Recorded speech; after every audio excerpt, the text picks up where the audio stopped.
Қайырлы күн оқушылар. Бүгін біз 9-шы сынып алгебрасынан келтіру формуласына байланысты есептер шығаратын боламыз. Бізде 23-те 3-ші есеп 49-шы беттегі өрнектің мәнін табыңдар дейді. Бізде бірінші берілген синус жақшаның ішінде минус 225 градус. Бізде бірінші минус таңбасы жақшадан қалай шығады? Синуста минуспен шығады, синус 225 градус болып. Енді біз ең бірінші беттегі бізде мына келтіру формуласы бар. Соған сәйкес біз 90 градусқа, 180 градусқа, 270-ке немесе 360 градусқа келтіріп алуымыз керек. Бізде 225 болып тұр. Бұл бізде 180-ге келеді. Яғни бізге 180 қосу 45 десек, бізде 225 градус шығады. Демек біз жазамыз, минусын жазып қоямыз. Минус синус жақшаны ашып 180 градус қосылған 45 градус.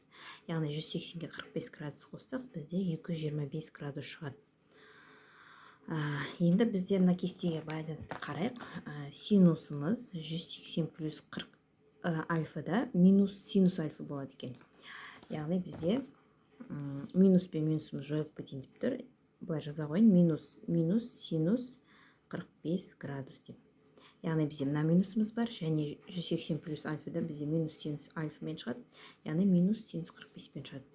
Енді мәнін орнына қоя қояйық. Минус пен минусымыз плюс болады да. Синус 45 градуста бізде мәні 2-ден түбір асты 2-ге тең. Ол мәнді қайдан қараймыз? Келтіру формуласының үстіндегі мына негізгі тригонометриялық тепе теңдіктердегі бізде функцияның бұрыштағы мәндерін тауып аламыз. Міне 45 градуста синусымыз 2-ден түбір асты 2-ге тең. Екіншісінде бізде синус 7 пи бөлінген 6 берілген. Енді мына жаңағы біздің келтіру формуламызды қарайық. Оқушылар есеп шығару барысында қайта-қайта формулаға қайта-қайта жүгініп қарап отырсаңдар, есте сақтауларыңыз тез болады. Яғни қарайық, бізде 7 пи плюс бөлінген 6 болды. Біз қалай келтіруіміз керек?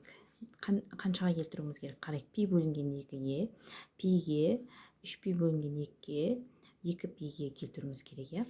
Яғни біз 7 пи бөлінген 6-ны біз жіктеп алайық. Синус, осылай жазайық. Жақшаны ашып, 7-ні біз 6-ға бөлсек, 1-ден келеді. Яғни пи қосылған пи бөлінген 6 десек, бізде мына пиге 6-дан берсек, ортақ бөлімге келтіретін болсақ, бөлімінде 6 болады, бірігіп, алымында 6 пи плюс пи болады. Яғни мұнда жазып кетейін. Пи плюс пи бөлінген 6 дегеніміз, 6-дан берсем 6, алымында 6 пи плюс пи. Яғни 7 пи бөлінген 6 осы мән шығады екен. Енді қарайық. Бізде синус пи плюс альфа дегеніміз, міне пи плюс альфа синуста неге тең? Минус синус альфаға тең. Яғни бізде тең болады ол минус синус пи бөлінген 6-ға тең екен. Енді біздің негізгі тригонометриялық тепе теңдіктің қарайық. Пи бөлінген 6-да бізде синустың мәні 2-ден 1-ге тең екен. Яғни бізде пи деген бұл жерде 180 градус. 180-ді 6-ға бөлсек, бізде 30 градус шығады. Сонда 30 градуста 2-ден 1-ге тең. Енді мәнін қойып жазамыз. Алдындағы таңбаны ұмытып кетпейік. Минусты минус 2-ден 1-ге тең екен.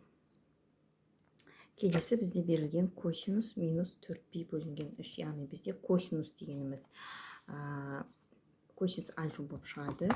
Яғни ол деген плюс таңбамен шығады.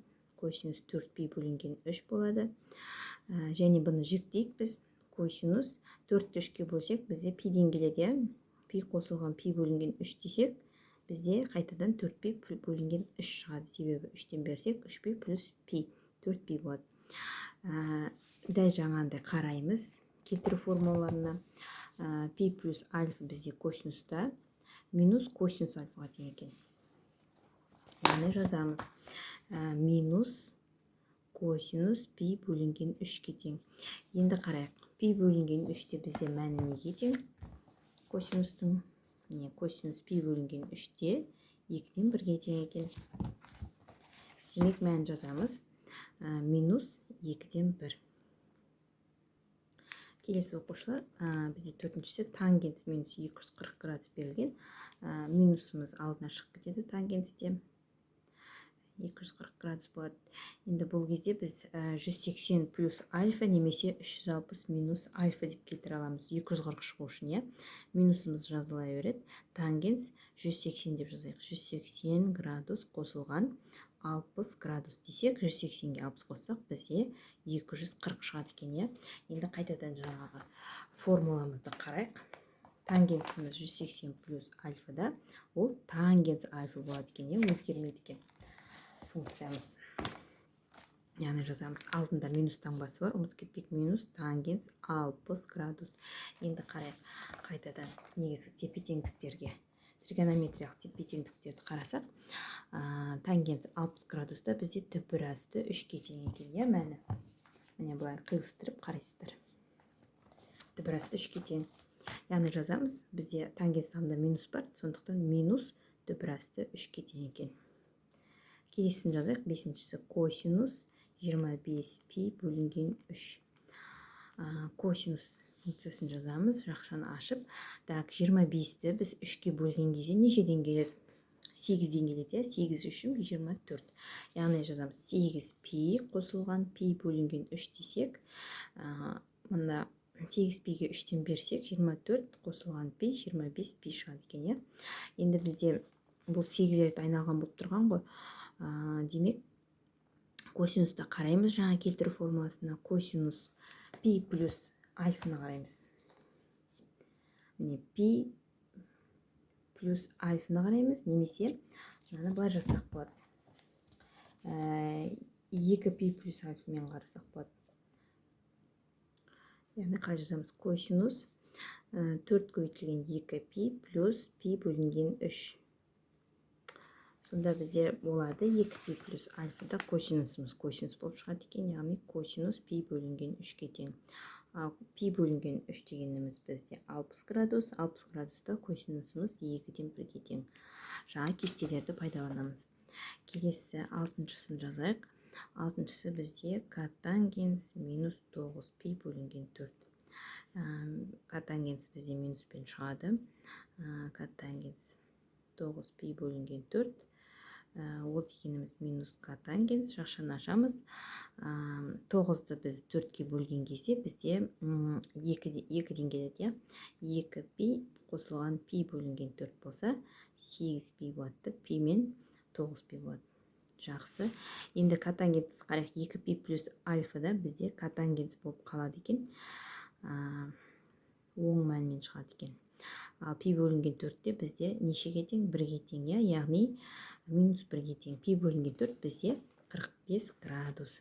Келесін жазайық. 7-шісі синус минус 17 пи бөлінген 6. Яғни минусын жақшының сыртына шығарамыз. Синус 17 пи бөлінген 6.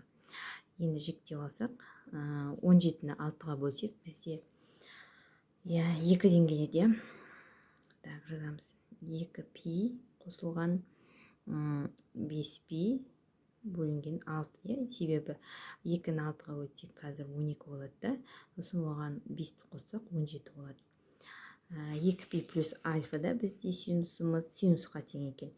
Минус синус 5 пи бөлінген альфаға тең дейді.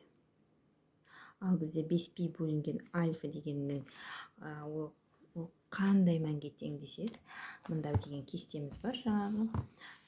Соны қараймыз. 5 пи бөлінген альфа синуста 2-ден 1-ге тең екен. Яғни бізде жазамыз, таңбасы алдында қарайық, минус 2-ден 1. Келесін жазайық. 8-шісі, соңғысы, тангенс минус 19 пи бөлінген 6 екен. Тангенсте бізде минуспен шығады. Минус тангенс 19 пи бөлінген 6. Минус тангенс жіктесек бізде 3-тен келеді. 3 6 18, яғни 3 пи қосылған пи бөлінген 6 десек, бізде 19 пи бөлінген 6 шығады екен. Бір қалдық қалғасын жерде бізде алымында пи болып тұр. Енді бұл дегеніміз 3 көбейтілген пи болып тұр ғой мұнда. Пи плюс альфаны қарасақ, бізде кестеден.